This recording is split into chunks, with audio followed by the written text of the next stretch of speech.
আর সমস্ত সুগোল আর পেরেশানি থেকে মুক্ত করে দুনিয়ার জান্নাতের বাগান কোরআন সুন্নাহর এই মুবারক মাহফিলে আমাদেরকে আসার বসার কিছু কথা বলার এবং শ্রবণ করার তৌফিক দান করেছেন। এজন্য সবাই দিল থেকে মাওলা পাকের শুকরিয়া আদায় করি।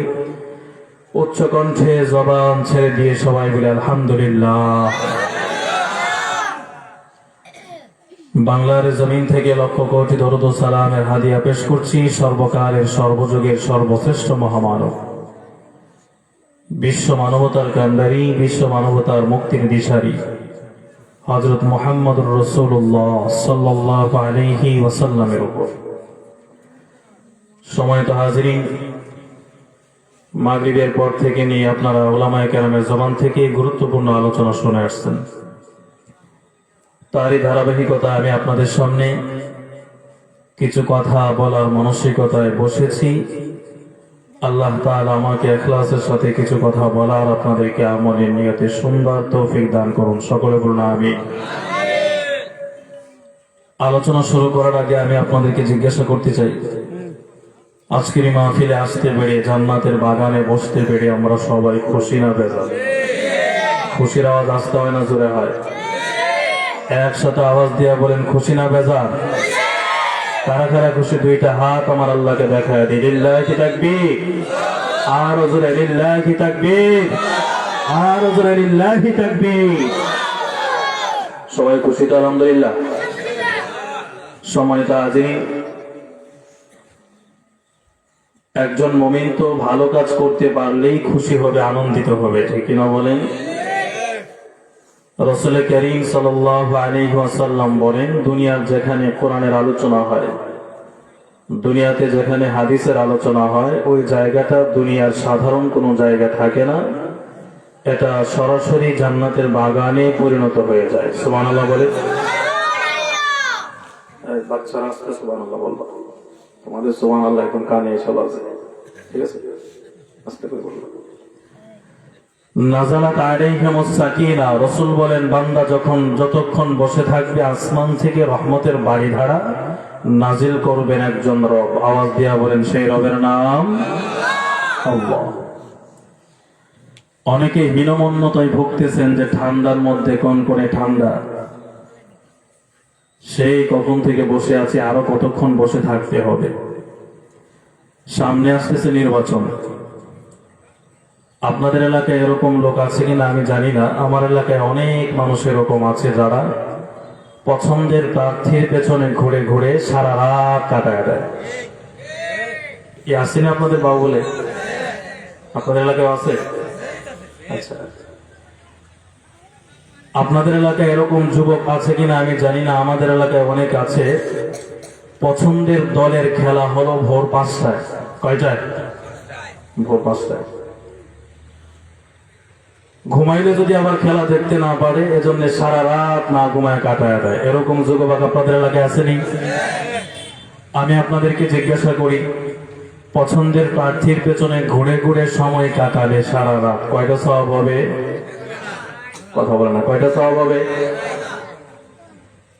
পছন্দের টিমের খেলা দেখার জন্য সারা রাত না ঘুমায় থাকলে নফল বন্দেগীর সওয়াব হবে না? জোরে বলেন, হবে তো? সওয়াব তো দূরের কথা, গুনাহ হওয়াটাই 100। অথচ মায়ের নবী বলেন, কোরআনের মাজালিস গুলোতে যদি কোনো বান্দা বান্দি বসে যায়, বসার সাথে সাথে বান্দার জীবনের সগীরা গুনাহগুলোকে আল্লাহ মাফ করে দেন।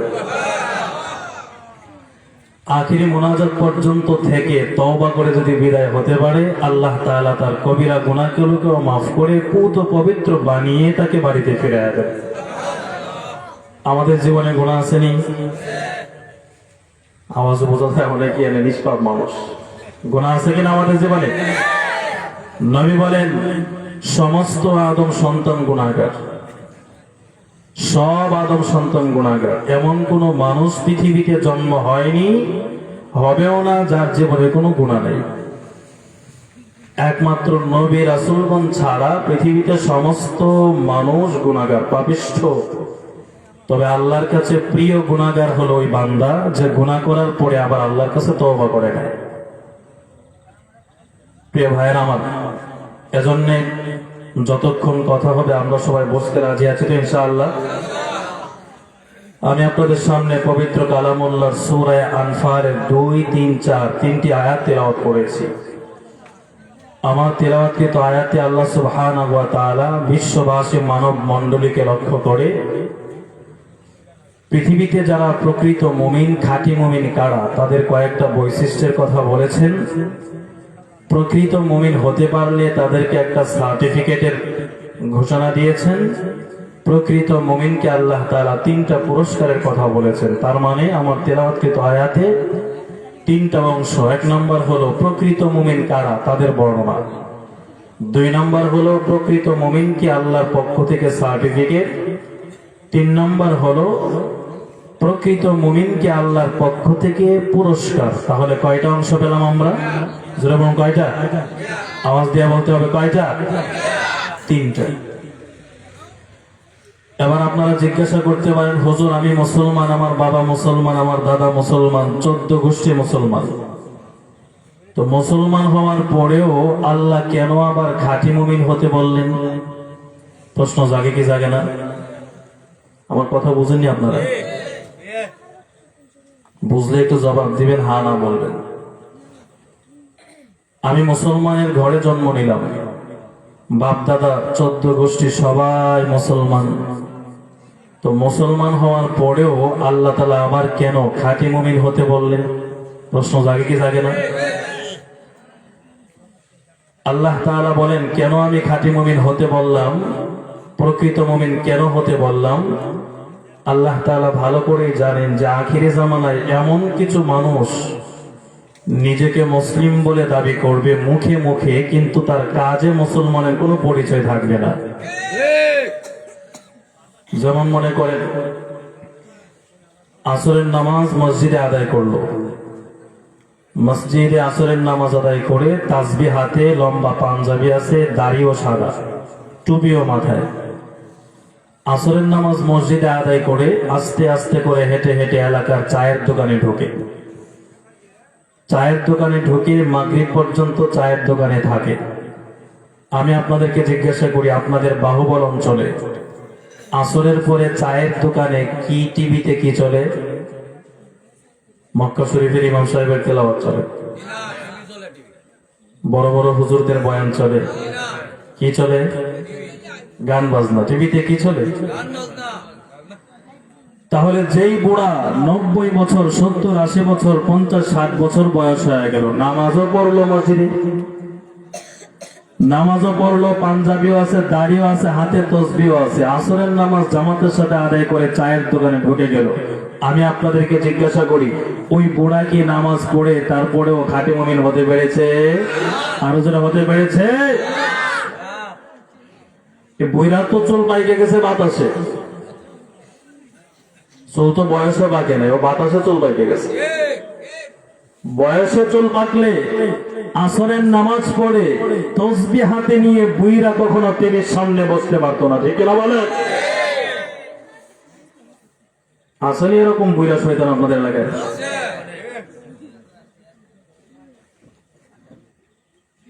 তাহলে কি বুঝলেন, নামাজ পড়েও কি মুমিন হতে পারছে? এজন্য আল্লাহ বলেন, নিজেকে মুসলিম বলে দাবি করলেই মুমিন হওয়া যায় না। মুমিন হতে গেলে আলাদা কিছু বৈশিষ্ট্য অর্জন করতে হয়। আমার আল্লাহ বলেন, প্রকৃত মুমিন যদি বান্দা তুমি হতে চাও, তাহলে বৈশিষ্ট্য অর্জন করেই মুমিন হতে হবে। কারণ আল্লাহ তাআলা তো ভালো করেই জানেন তো দুনিয়াতে শুধু ভেজাল আর ভেজাল, ফরমালিন আর ফরমালিন। ফলে ফরমালিন, সবজিতে ফরমালিন, মাছে ফরমালিন, গরুর মাংসে ফরমালিন, মানুষের মধ্যেও ফরমালিন। কথা আছে না নাই? বলে হুজুর মানুষের মধ্যে ফরমালিন কেমনে ঢুকলো? এক বেচারা লন্ডনে থাকে, 10 বছর পর বাড়িতে আসছে, অনেক স্বর্ণ গহনা নিয়ে বিয়ে করবে। বিয়ে মেয়ে দেখতে গেছে, পছন্দ হয়ে গেছে, বিয়ের দিন তারিখ ঠিক আগামী শুক্রবারে বিয়ে। তো বিয়ে করার জন্য যখন চলে গেল, বরযাত্রী সবার খাবার দাবার শেষ, সব অনুষ্ঠান শেষ, এবার মেয়েকে ছেলের হাতে সঁপে দিবে, উঠায় দিবে। তো মেয়েকে যখন ছেলেরাতে উঠায় দিবে, আপনাদের এলাকায় আছে কি আমি জানি না, এটাকে বলা হয় আন্দরমহল। শুধু ছেলের ভিতরে নেয়, ছেলের ভিতরে একটা রুমের মধ্যে নেয়, ওইখানে ছেলের হাতে মেয়েরে সঁপে দেয়। ওই জায়গায় থাকে হলো মেয়ের ভাবি, মেয়ের নানি, দাদি, এইরকম সম্পর্কের যারা, তারা সেখানে থাকে। তো ছেলে যখন মেয়ের চেহারা দেখবে, এর আগে চেহারা দেখে নাই, ওই যে বিয়ের আগে দিন তারিখ ঠিক হওয়ার আগে দেখছিল, আর দেখে নেই। আন্দরমহলে ভিকা যায়, মেয়ের চেহারা দেখে ছেলে অজ্ঞান হয়ে জমিনে পড়ে গেছে। হোশ ফিরায় বললো, পড়ে গেলা কেন? বলে, এটা তো সেটা না। বললো, কোঠা না? বিয়ের আগে যেটা দেখেছিলাম ওইটা তো সেটা না, দেখেছিলাম পূর্ণিমার চাঁদের মতো চেহারা, এখন তো দেখি পাতিলের তলার চেয়েও কালো। দেখাইছে একটা, দিছে আরেকটা। তো ফরমালিন আছে না নাই? এজন্য আল্লাহ বলেন, দুনিয়াতে তোমরা যারা নিজেকে মুসলিম বলে দাবি করো, মুসলিম বললেই মুমিন হওয়া যায় না। মুমিন যদি হতে হয়, আল্লাহ কোরআনে বলেন 5টা বৈশিষ্ট্য অর্জন করো। কয়টা বৈশিষ্ট্য? আরো যারা আওয়াজ দেয়া, কয়টা বৈশিষ্ট্য?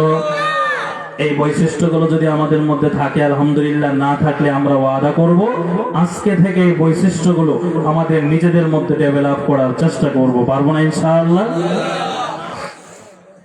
ইন্নামাল মুমিনুনা আল্লাযীনা ইযা যুকিরাল্লাহ ইন্নামাল মুমিনুনা আল্লাযীনা ইযা যুকিরাল্লাহু ওয়াজিলাত কুলুবুহুম وَإِذَا تُلِيَتْ عَلَيْهِمْ آيَاتُهُ زَادَتْهُمْ إِيمَانًا। আল্লাহ তাআলা বলেন, দুনিয়ার ইমানদার, তোমরা যারা নিজেকে মুসলিম বলে দাবি করো, মুমিন বলে দাবি করো, মুখে মুখে নিজেকে মুমিন বললেই বান্দা মুমিন হওয়া যায় না। তাহলে নামাজ পড়লে কি মুমিন হওয়া যায়? বলে না, নামাজ পড়লেই বান্দা মুমিন হওয়া যায় না। নামাজ পড়লেই যদি বান্দা মুমিন হওয়া যাইতো, তাহলে দুনিয়াতে এমন অনেক নামাজি আছে 5 ওয়াক্ত তাকবীরুল্লাহর সাথে নামাজ আদায় করে, আবার হাওরে যে অন্যের খেতে রাইল কাটে, আছে না নাই? তাহলে কি লম্বা পাগড়ি পরলেই বান্দা মুমিন হওয়া যায়? বলে, লম্বা পাগড়ি পরলেই বান্দা মুমিন হওয়া যায় না। লম্বা পাগড়ি পরলেই যদি বান্দা মুমিন হওয়া যাইতো, তাহলে ভারতের জমিনে এমন অনেক শিখ আছে যারা অল টাইম 24 ঘন্টা পাগড়ি পরে, তারা সবার আগে মুমিন হয়ে যাইত। তাহলে লম্বা দাড়ি থাকলেই কি বাবা মুমিন হওয়া যায়? বলে, লম্বা দাড়ি থাকলেই বাবা মুমিন হওয়া যায় না। লম্বা দাড়ি থাকলেই যদি বান্দা মুমিন হওয়া যাইতো, তাহলে রবীন্দ্রনাথ ঠাকুর সবার আগে খাঁটি মুমিন হয়ে যাইতো। জোরে বলুন ঠিক কিনা? মুসলমান ভাইরা আমার, তাহলে ফাইনাল জবাব হয়ে গেল, 5 ওয়াক্ত নামাজ পড়লেই বান্দা মুমিন হওয়া যায় না। লম্বা দাড়ি আর টুপি থাকলেই বান্দা মুমিন হওয়া যায় না। মুমিন যদি হতে হয়, প্রকৃত মুমিন হিসেবে যদি আল্লাহর কাছে দাঁড়াতে হয়, আমার আল্লাহ বলে, বান্দারে 5টা বৈশিষ্ট্য অর্জন করো, আমি আল্লাহর দপ্তরে খাঁটি মুমিনের খাতায় তোমার নাম লেখা হয়ে যাবে। 1 নম্বর বৈশিষ্ট্য হলো, আমার আল্লাহ বলে, যে বান্দা আমার মালিকের নাম শোনার পর, রবের নাম শোনার পর, যেই বান্দার অন্তর ভয়ে থরথর করে কাঁপুনি শুরু হয়, আমার আল্লাহ বলেন, আসমানের নিচে জমিনের উপরে আমার এই বান্দাটাই হলো প্রকৃত মুমিন। জোরে বলুন সুবহানাল্লাহ। মুসলমান ভাইরা আমার, যে বান্দার অন্তরটা আমার মালিকের নাম শুনলে ভয়ে থরথর করে কেঁপে যায়, মালিকের নাম শুনলে যদি বান্দা তোমার অন্তর কেঁপে যায়, আমার আল্লাহ বলেন, আসমানের নিচে জমিনের উপরে আমার এই বান্দাটাই হলো প্রকৃত মুমিন। জোরে বলুন সুবহানাল্লাহ। মনে করেন আপনাদের এলাকার কোন একটা যুবক নওজোয়ান ভালোবাসা দিবস পাওয়ার পর গার্লফ্রেন্ডকে নিয়ে সিনেমা হলে ঘুরতে যাবে। হঠাৎ করে বন্ধু একজন ডাক দিয়া বলে, ভাই কোথায় যাও? বলে, ভালোবাসা দিবসের হক আদায়ের জন্য আমার গার্লফ্রেন্ডকে নিয়ে আমি সিনেমা হলের মধ্যে ঘুরতে যাই। বন্ধু আবার ডাক দিয়া বলে, তুমি যে সিনেমা হলে ঘুরতে যাও, তুমি কি জানো এই মুহূর্তে যদি মালাকুল মাউত তোমার কাছে হাজির হয়, আর যদি দুনিয়া থেকে তোমার রূহটাকে কবজ করা হয়, বলো তুমি মালিকের দরবারে দাঁড়ায় কি জবাব দিবা বলো?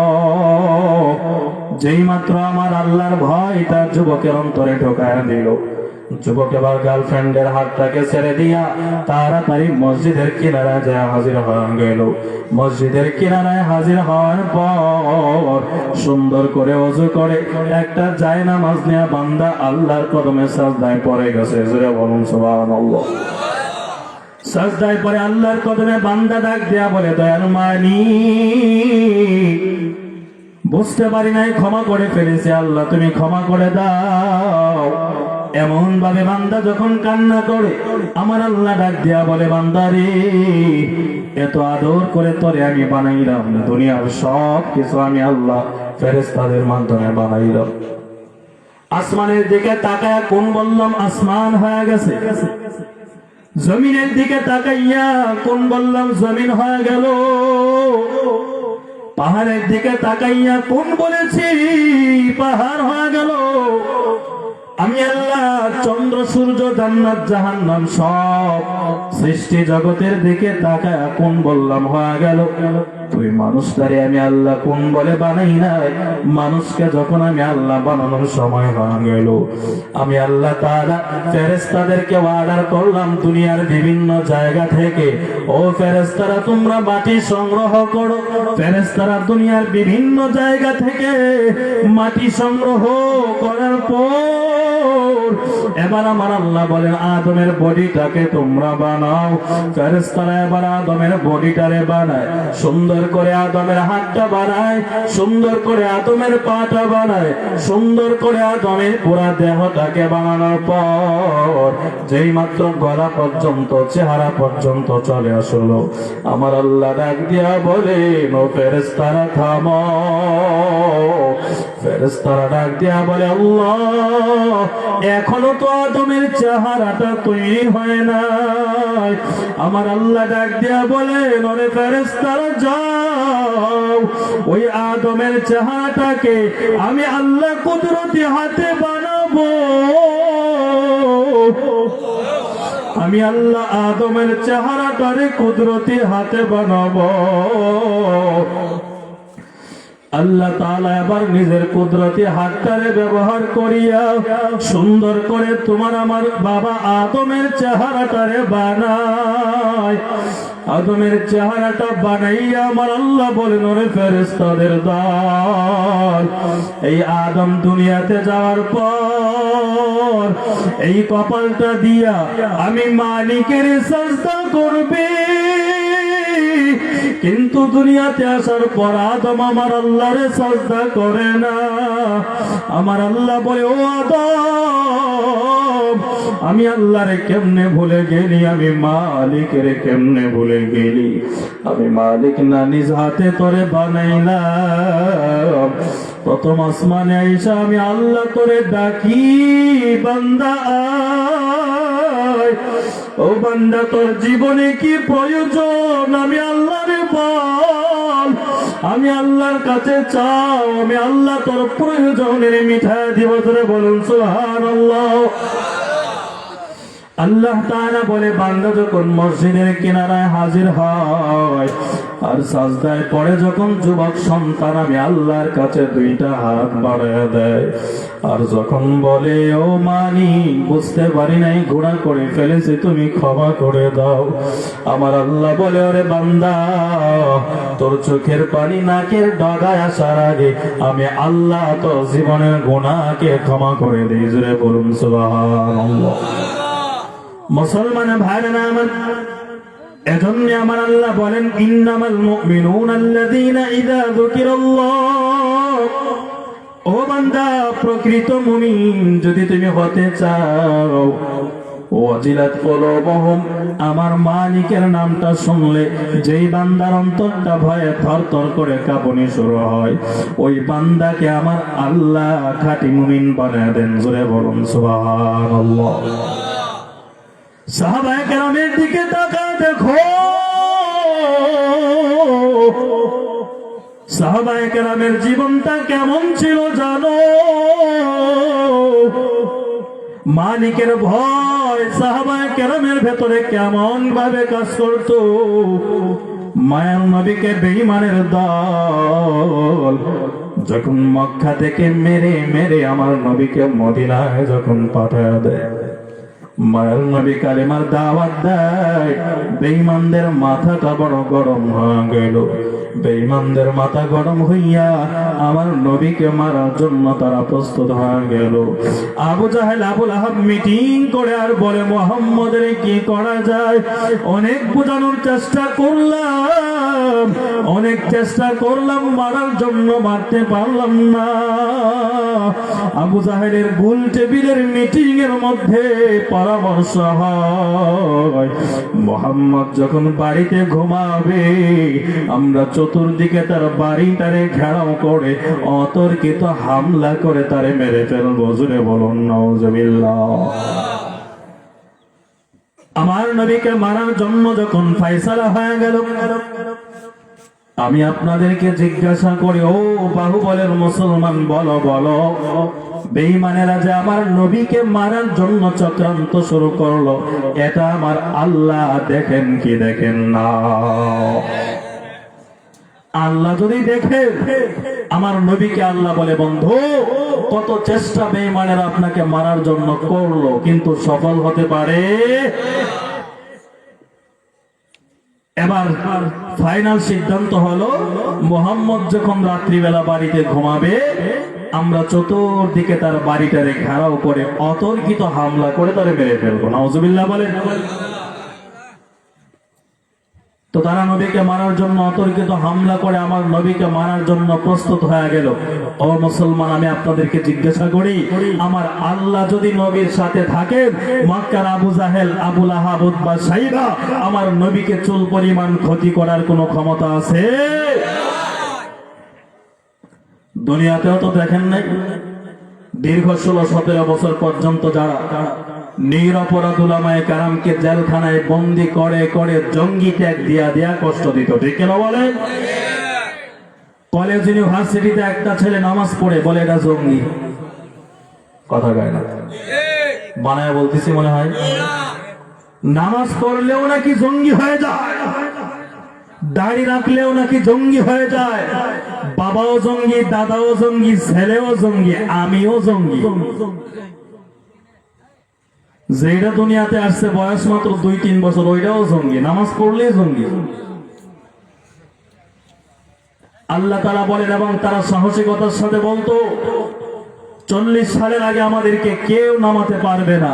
আল্লাহ বলেন 40 মিনিটের আলটিমেটামে যারা আমাদেরকে পাকিস্তানের রাজাকার বলতো, 40 মিনিটের আলটিমেটামে বাংলা ছেড়ে সবগুলো বেঈমান দাদার বাড়ি দিল্লিতে বলে আছে, ঠিক না বলো? ক্ষমতা কার? আরো জোরে ক্ষমতা কার? সেই ক্ষমতা আমার আল্লাহর আছে না নাই? আরো জোরে আছে না নাই? এখনো দেখি অনেকে নতুন করে রাজাকার রাজাকার রাজাকার রাজাকার গান শুনতেছে, জপতেছে, ঠিক না বলেন? তাদেরকে আমি বলবো, শিক্ষা নাও, অতীত থেকে শিক্ষা নাও। অতীত থেকে শিক্ষা না নিলেও তোমাদের অবস্থাও তাদের চেয়ে ব্যতিক্রম কিছু হবে না। নতুন করে দেখেন না, এরা কি এটা মাথায় চিন্তা করে না যে আল্লাহ 40 মিনিটের আলটিমেটামে তাদেরকে বাংলা থেকে বিদায় করতে পারে? সে আল্লাহ আছে না নাই? আপামর জনক সাধারণ যদি রাস্তায় নেমে যায় কি অবস্থাটা হতে পারে, এবার চিন্তা করেন। এজন্য বিনয়ের সাথে বলবো, ভবিষ্যৎ বাংলাদেশ গড়ার স্বপ্ন যারা দেখছেন, আপনাদের কাছে আমরা বলবো, মুসলমানদেরকে এবং আলেম ওলামাকে অশ্রদ্ধা করে, অসম্মান করে এই বাংলার জমিনে অন্তত টিকার মতো ক্ষমতা কারণ নাই, ঠিক না বলে? মুসলমান ভাইরা আমার, বেঈমান কাফেররা যখন আমার নবীকে মারার জন্য নবীর বাড়িটাকে ঘেরাও করে দিল, আল্লাহ তাআলা বলেন, বন্ধু আপনি মক্কা ছেড়ে মদিনার জমিনে হিজরত করে চলে যান। জোরে বলুন সুবহানাল্লাহ। মায়ার নবী হিজরত করে মদিনার জমিনে চলে গেলেন। সংক্ষেপ কথা, মদিনার জমিনে যাওয়ার পর রাহমাতুল লিল আলামিন মদিনার একজন সাহাবী এবং মক্কার একজন সাহাবী। মক্কার সাহাবী হযরতে সালাবাতুল আনসারী রাদিয়াল্লাহু তাআলা আনহু এবং মদিনার সাহাবী হযরত আব্দুর রহমান ইবনে আউফ রাদিয়াল্লাহু তাআলা আনহু, দুইজন সাহাবীকে নবী আমার বন্ধু বানায় দিলেন। জোরে বলুন সুবহানাল্লাহ। যুদ্ধের দামামা যখন বেজে গেল, নবী আমার সাহাবায়ে কেরামদেরকে নিয়ে যুদ্ধের ময়দানে রওনা।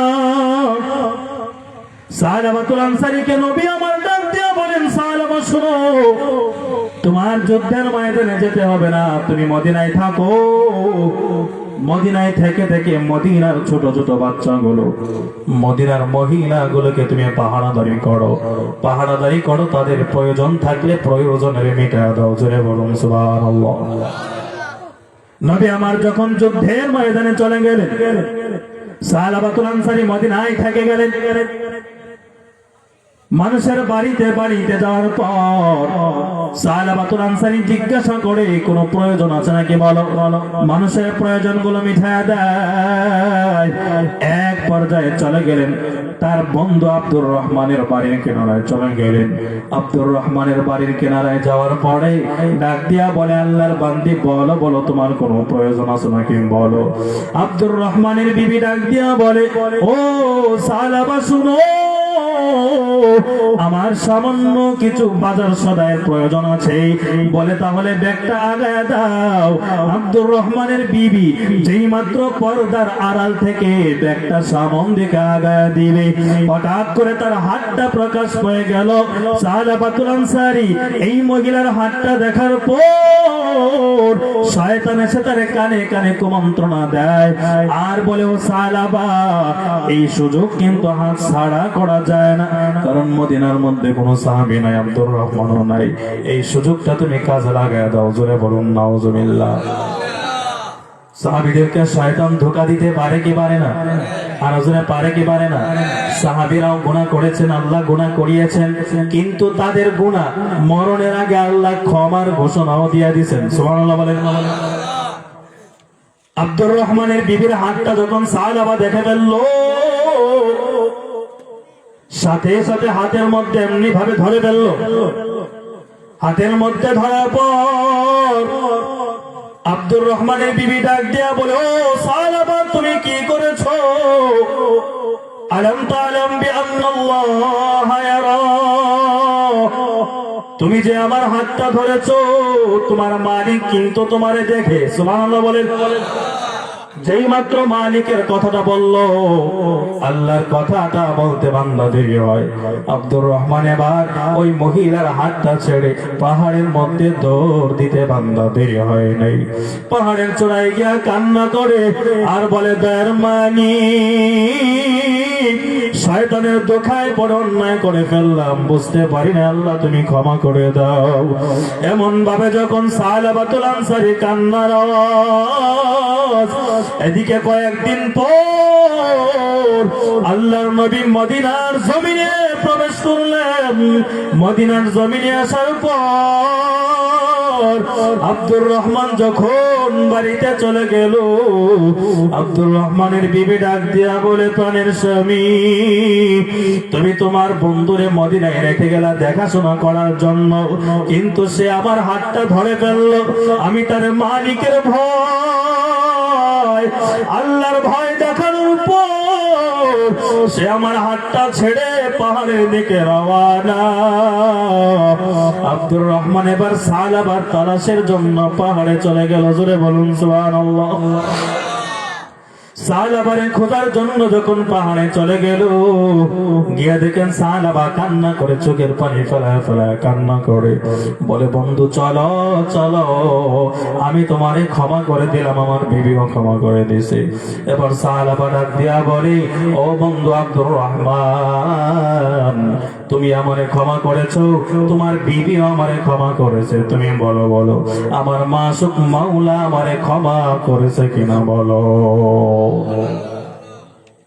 সালাবাতুল আনসারী বলেন, আমার আল্লাহ আমারে ক্ষমা করছে কিনা বলো।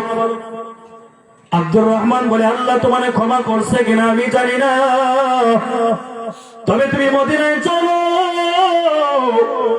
নবীর দরবারে চলো, নবীর কাছে গেলে একটা সমাধান হবে। সালাবাতুল আনসারী বলেন, আমি এমনি মদিনায় যাব না, আমার হাতটার আগে আসামির মতো করে বাঁধো। সালাবাতুল আনসারীর দুইটা হাতে আসামির মতো করে বাঁধা হয়। যেই মাত্র আসামির মতো করে বাঁধা হয়, তারে নিয়ে আবার আসামির মতো করে হযরত আবু বকরের দরওয়াজায় যায় হাজির হয়। জোরে বলুন সুবহানাল্লাহ। আবু বকরের দরওয়াজায় যখন যাইয়া হাজির হয়, আবু বকরে ডাক দিয়া বলে, আবু বকর, তোমরা যুদ্ধে যাওয়ার পর আমি এই অন্যায় করে ফেলেছি, বলো আমার মালিক ক্ষমা করবে কিনা বলো। আবু বকর ডাক দিয়া বলে, ওরে সালাবা, দূর হো, আল্লাহ তোরে ক্ষমা করবে কিনা আমি জানি না, তবে আমার দরবার থেকে তুই দূর হো। সালাবাতুল আনসারী আবার কেঁদে কেঁদে আবু বকরের দরবার থেকে বের হয়ে চলে যায়। হযরত ওমরের দরবারে যায় হাজির হয়। ওমরের দরবারে যাওয়ার পর ডাক দিয়া বলে, ওমর, আমি এই অন্যায় করে ফেললাম, মহিলার হাতটা আমি ধরে ফেললাম, বলো বলো আল্লাহ আমারে ক্ষমা করবে কিনা বলো। ওমর ডাক দিয়া বলে, আল্লাহ তোমারে ক্ষমা করবে কিনা আমি জানি না, তবে আমি ওমরের দরবার থেকে দূর হও। ওমর যখন তারা দিল, উসমানের দরবারে যা হাজির হয়। হযরত উসমান তারা দিল, এবার হযরত আলীর দরবারে রওয়ানা। আলীর দরবারে যাওয়ার পর হযরত আলীও বিদায় করে দেয়।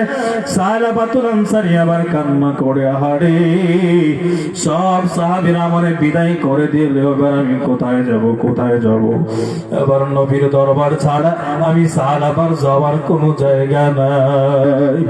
এবার দুইটা হাতের বেঁধে আমার মায়ের নবীর দরবারে যখন সালাবারে নিয়ে হাজির হয়, নবীকে গিয়া ডাক দিয়া বলেন, ওগো পয়গম্বর, আপনারা যুদ্ধে যাওয়ার পরে সৈয়দ আব্দুর রহমানের বিবির হাতটা আমি ধরে ফেললাম।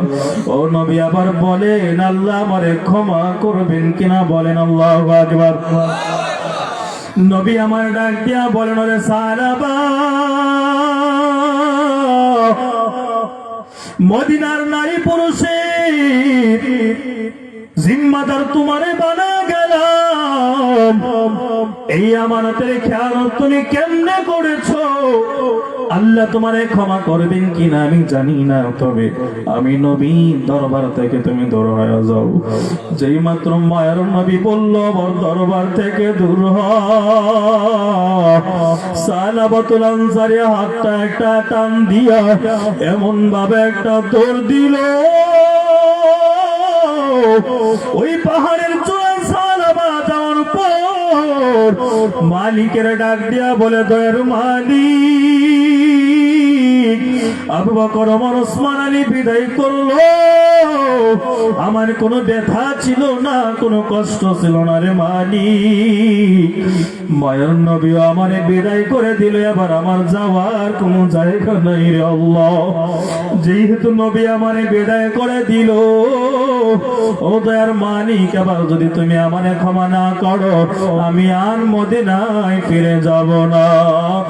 আর যদি তুমি আমারে ক্ষমা না করো, তাহলে এই পাহাড়ে আমারে মেরে ফেলো, এই চেহারা আমি মদিনাবাসীরে দেখাইতে চাই না।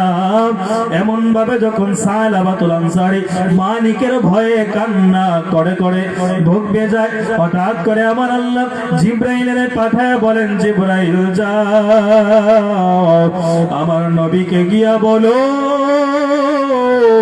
সালাবার চোখের পানি আর সালাবার খোদা ভীতি আর তওবাকে আমার আল্লাহ এমন ভাবে কবুল করেছেন, এই মুহূর্তে মদিনার 70 জন জাহান্নামের আসামিকে যদি সালাবার তওবাকে বন্টন করে দেওয়া হয়, 70 জন জাহান্নামের আসামি এক সালাবার তওবার কারণে জান্নাতি হয়ে যাবে। জয় বলুন সুবহানাল্লাহ। নবীর কাছে জিবরাইল আমিন আয়েশা যখন সুসংবাদ জানায় দিল, নবী আবার ডাক দিয়া বলেন, তাহলে সালাবারে নিয়ে আসো। হযরত আবু বকর ডাক দিয়া বলেন, নবী গো, সাহাবারে আনতে আমি যাব। হযরত ওমর বলেন, আমি যাব। হযরত আবু বকর বলেন, আমি যাব। হযরত সালমান ফারসি বলেন, নবী আমিও সাহাবারে আনতে যাব। সুবহানাল্লাহ বলেন। সাহাবায়ে কেরামের একটা জামাত যখন তারে আনতে চলে গেল, সাহাবাতুল আনসারীকে মদিনায় আনার জন্য যখন চলে যায়, সাহাবারে খুঁজে কিন্তু পায় না। রাখাল একটা মানুষকে, সন্তানকে জিজ্ঞাসা করলো, এই এলাকায় সাহাবা নামে কাউরে চিনি? বলে সাহাবা নামের কাউরে আমরা চিনি না, তবে বিগত কয়েকদিন যাবত একটা যুবক সন্তান এই পাহাড়ের চূড়ায় জোরে জোরে কান্না করে, জোরে বলুন সুবহানাল্লাহ। সকাল যখন হয়ে যায় আল্লাহর বান্দা কান্না করে, দুপুরেও কান্না করে। তার কান্নার কারণে আমরা তাকায় দেখি আমাদের গবাদি পশু চারণভূমিতে ঘাস খায় না, দাঁড়ায় দাঁড়ায় তারাও কান্না করে। সুবহানাল্লাহ বলেন। রাত্র যখন গভীর হয়ে যায় আমরা তাকায় দেখি তার কান্নার আওয়াজ, কান্নার আওয়াজে আমরা ঘুমাইতে পারি না। এমন ভাবে আল্লাহর বান্দা চোখের পানি ফেলে ফেলে কান্না করে আর বলে, দয়ার মালিক তুমি আমারে ক্ষমা করো। এবার সাহাবায়ে কেরাম বলে, তার কোথায় সে আমাদেরকে নিয়ে যাও। সাহাবায়ে কেরাম যখন তারে আনতে গেল আর সুসংবাদ যখন জানায় দিল, সুসংবাদ জানায় দেওয়ার পর সাহাবাতুল আনসারীকে মদিনার জমিনে নিয়ে চলে আসলো। মায়ার নবী সাহাবারে জড়ায়া ধরে সাহাবা দুনিয়ার থেকে বিদায়। আমার নবী ডাক দিয়া বলেন, ও সাহাবায়ে কেরাম, আমার সাহাবার গোসলের ব্যবস্থা তোমরা করো, আমার সাহাবার জানাজার ব্যবস্থা করো, সাহাবারে কবরের দিকে নেওয়ার ব্যবস্থা করো। আল্লাহর নবী জানাজার নামাজে হাজির হয়। সাহাবায়ে কেরাম তাকায় দেখে হযরতে সাহাবা জমিনে পা ফেলে ফেলে হাঁটে না, বৃদ্ধাঙ্গুলির উপরে ভর দিয়া দিয়া নবী আমার হাতে। সাহাবায়ে কেরাম ডাক দিয়া বলেন, নবী গো, আপনি কেন আঙ্গুলের উপরে ভর দিয়া দিয়া হাঁটেন? আমার নবী ডাক দিয়া বলেন, ও সাহাবায়ে কেরাম শুনো, আমি নবী তাকায়া দেখি আমার সাহাবার তওবার উপরে আমার আল্লাহ এত সন্তুষ্ট। এই মুহূর্তে একজন আর দুইজন নয়, আসমান থেকে লক্ষ কোটি কোটি ফেরেশতাদের বহর সাহাবার জানাজার মধ্যে আমার আল্লাহ পাঠিয়ে দিয়েছেন। জোরে বলুন সুবহানাল্লাহ। নবীজি বলেন, ও সাহাবায়ে কেরাম, সাহাবার জানাজার মধ্যে একজন আর দুইজন নয়, এই মুহূর্তে লক্ষ লক্ষ সাহাবীদের বহর আমার আল্লাহ জমিনে পাঠিয়ে দিয়েছেন। এমন পরিমাণে সাহাবী ফেরেশতা অবতীর্ণ হয়েছে, আমি নবী পুরা পাটা জমিনে ভর দিয়ে হাঁটবো, এইরকম সামান্য জায়গাও ফাঁকা নাই। সুবহানাল্লাহ বলে। এজন্য প্রকৃত মুমিন হতে হলে এক নাম্বার গুণ হলো আল্লাহর নাম শুনলে ভয় করব কারে? আর যারা মহব্বতে কারে ভয় করতে হবে? আল্লাহর নাম শুনলে কি আমাদের অন্তরে ভয়ে কাঁপে?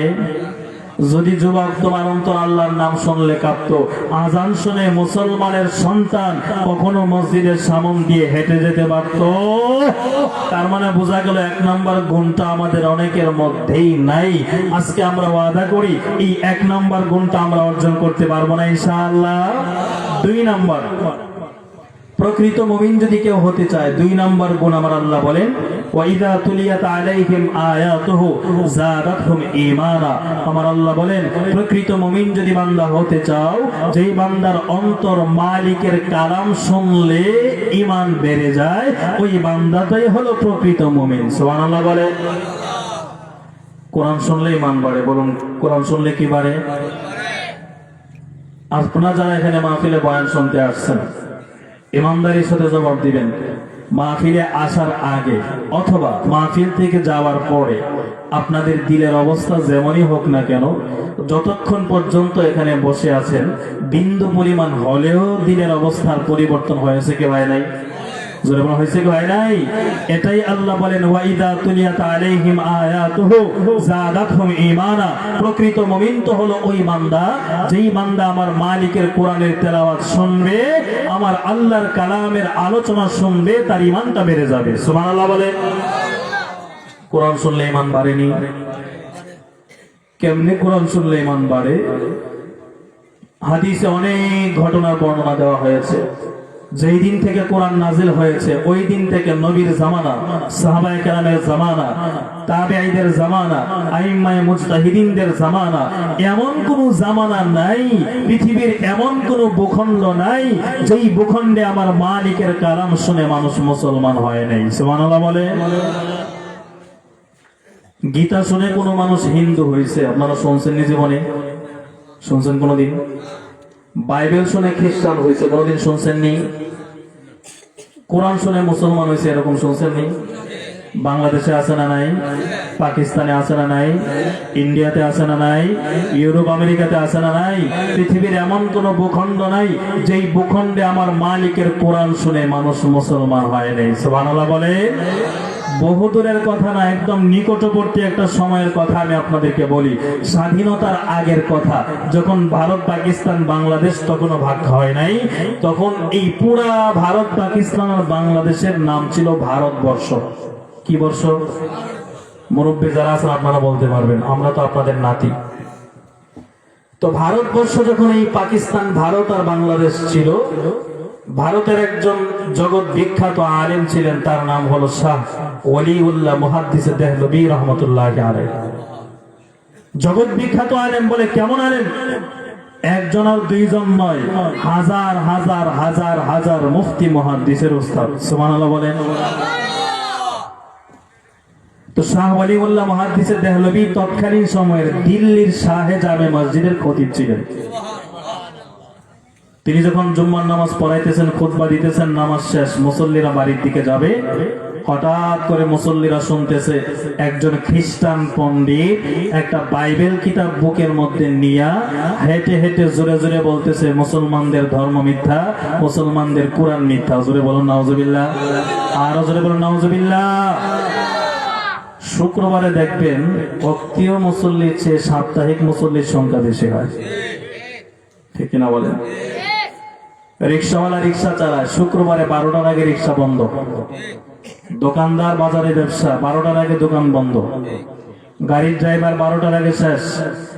মাঠে চাষাবাদ করে কৃষক মানুষ 12টার আগে কাজ শেষ। বাড়িতে এসে গোসল টোসল করে আতর গোলাপ ব্যবহার করে সুন্দর জামা পরে মসজিদে। আজকে শুক্রবার, বলুন ঠিক না? সপ্তাহে 7 দিন নামাজ পড়ে না, কিন্তু শুক্রবারে নামাজও ছাড়ে না, এরকম মুসল্লি আছে না নাই? তো শাহ ওয়ালিউল্লাহ মুহাদ্দিস দেহলভী নামাজ শেষ করলেন, মুসল্লিরা বাড়িতে যাচ্ছে, সাপ্তাহিক মুসল্লির সংখ্যা বেশি। শুনতেছে কোরআন মিথ্যা, ইসলাম মিথ্যা, ধর্ম মিথ্যা। আচ্ছা বলেন, যারা সপ্তাহে নামাজ পড়ে শুধু শুক্রবারে, এরকম মানুষও যদি চোখের সামনে এরকম ঘোষণা শুনতে পায়, মেজাজ গরম হবে কি হবে না? আরো জোরে হবে কি হবে না? তো সবাই ধরে তার আচ্ছা মতো ধুলাই শুরু করছে। একজন আইসা বলে তার মায়ের লাভ নাই, কোরআন সম্পর্কে তো আমরা তেমন কিছু বুঝি না, চলো তাই আমাদের বড় হুজুর ওয়ালিউল্লাহ মুহাদ্দিস দেহলভীর কাছে নিয়ে যাই। তারে ধৈরা হুজুরের কাছে নেওয়া হলো। বলতেছে সত্যি কি তুমি বলেছো নাকি? বলে হ। হুজুরের সামনে দাঁড়ায় বলে হ বলতেছে। সাহস কত বড়! বলে হুজুর বিশ্বাস যদি না হয় তাহলে আপনি আপনার কোরআনকে আগুনে ফেলবেন, আমি আমার বাইবেলকে আগুনে ফেলবো। যদি বাইবেল আগুন জ্বালায়া দেয় মনে করব বাইবেল মিথ্যা, বাইবেলের ধর্ম মিথ্যা। আর যদি কোরআন আগুন জ্বালায়া দেয় মনে করব কোরআন মিথ্যা, কোরআনের ধর্ম মিথ্যা। ও মুসলমান, হুজুর এবার ডাক দিয়া বলেন ঠিক আছে আমি তোমার চ্যালেঞ্জ গ্রহণ করলাম, তবে এমনি নয় আরেকটু বাড়িয়ে। বলে বাড়িয়ে কেমনে? তুমি তোমার বাইবেল নিয়ে আগুনে নিজে ঝাঁপ দিবা, আর আমি আমার মালিকের কালাম কোরআন নিয়ে নিজে আগুনে ঝাঁপ দিব। সুবহানাল্লাহ বলেন। মুসলমান ভাইরা আমার, দিল্লির শহরে যখন এলান হয়ে গেল আগামীকাল সকাল 10টার সময় খ্রিস্টান পণ্ডিত বাইবেল নিয়ে আগুনে ঝাঁপ দিবে, আর আমাদের বড় হুজুর শাহ ওয়ালিউল্লাহ মুহাদ্দিসে দেওবন্দি রহমাতুল্লাহি আলাইহি মালিকের কালাম কোরআন নিয়ে আগুনের মধ্যে জাম দিবে, জোরে বলুন সুবহানাল্লাহ। দিল্লির জমিনে যখন এলান হয়ে গেল, এইরকম একটা ঘোষণা যদি আপনাদের এলাকায় আপনারা শোনেন, আগামীকাল সকাল 10টার সময় হবিগঞ্জের স্টেডিয়ামের মধ্যে হবিগঞ্জের বড় হুজুর কোরআন নিয়ে আগুনের মধ্যে জাম দিবে, অপরদিকে খ্রিস্টান বাইবেল আগুনে নিয়ে জাম দিবে, এইরকম ঘোষণা শুনলে কারা কারা যাবেন না? রিক্সাওয়ালা রিক্সা চালানো বন্ধ, কৃষক কৃষিকাজ বন্ধ, চাকরিজীবী চাকরির ডিউটি বন্ধ। বেঁচে থাকলে চাকরি অনেক করতে পারবো, কিন্তু এই রকম খেলা দেখতে পারবো না। সুবহানাল্লাহ বলেন। রাত যখন হয়ে গেল, রাত্রি বেলাই দেখা যায় স্টেডিয়াম কানায় কানায় ফেলা হয়ে গেছে। ছাদের উপরে মানুষ, বিল্ডিং এর উপরে মানুষ, গাছের উপরে মানুষের জায়গা হয় না, লোকে লোকারণ্য হয়ে গেল। ঘড়ির কাঁটা যখন কাটায় কাটায় 10টা বেজে গেল, দিল্লির স্টেডিয়ামের মাঝখানে বিশাল বড় আগুন জ্বালানো হয়। যেই মাত্র আগুনটা জ্বালানো হয়, শাহ ওয়ালিউল্লাহ মুহাদ্দিসে দেওবন্দি রহমাতুল্লাহি আলাইহি এবং খ্রিস্টান পণ্ডিত দুইজন যখন আগুনের কাছে দাঁড়ায় গেল, হুজুর এবার ডাক দিয়া বলল, খ্রিস্টান বলো তুমি আগে আগুনে ঝাঁপ দিবা নাকি আমি আগুনের মধ্যে আগে ঝাঁপ দিব? যেই মাত্র হুজুর বললেন তুমি আগে ঝাঁপ দিবা নাকি আমি আগে ঝাঁপ দিব বলো, এই কথাটা বলতে দেরি হয়, খ্রিস্টান এবার হুজুরের পাটা জড়ায় ধরতে দেরি করে নাই। সুবহানাল্লাহ বলে। খ্রিস্টান এবার ডাক দিয়া বলে, হুজুর আমারে বাঁচান। হুজুর বলেন, কেন? গতকাল চ্যালেঞ্জ করেছো, তুমি না বলেছ? এবার ডাক দিয়া বলে, হুজুর আমি তো চ্যালেঞ্জ করেছি শুধু কুরআন আর বাইবেল ফেলাবো। যখন আপনি শর্ত লাগায় দিলেন আগুনের মধ্যে নিজে ঝাঁপ দিতে হবে, হুজুর তখন তো আমার 12টা বাজা শুরু হয়ে গেছে। হুজুর আবার ডাক দিয়া বলেন, তাহলে বলো কি চক্রান্ত নিয়ে তুমি ময়দানে নেমেছো?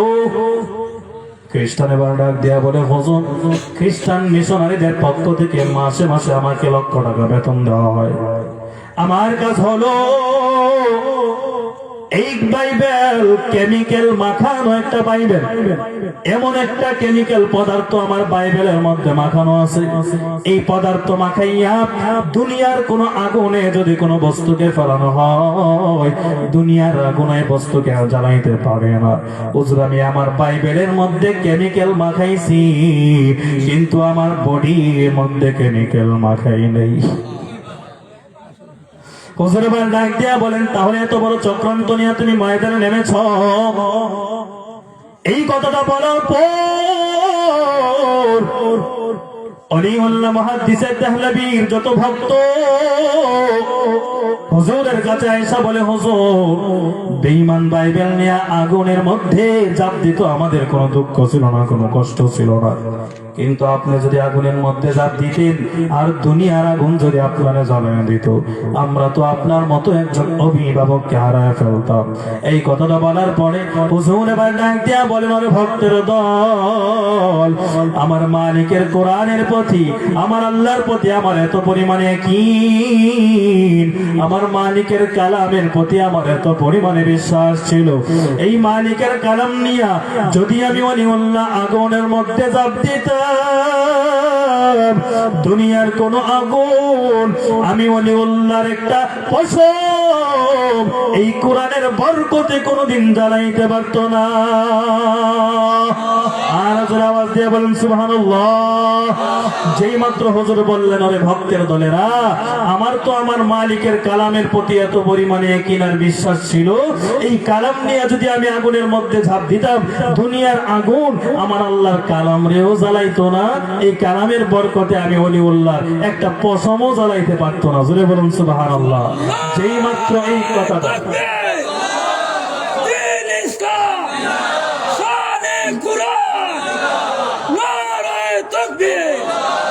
যেই মাত্র হুজুর বললেন, আমার একটা পশমও জ্বালাইতে পারতো না কোরআনের বরকতে, উপস্থিত হাজার হাজার হিন্দু ভক্ত খ্রিস্টান সাথে সাথে কালেমা পড়ে মুসলমান হয়ে গেছে।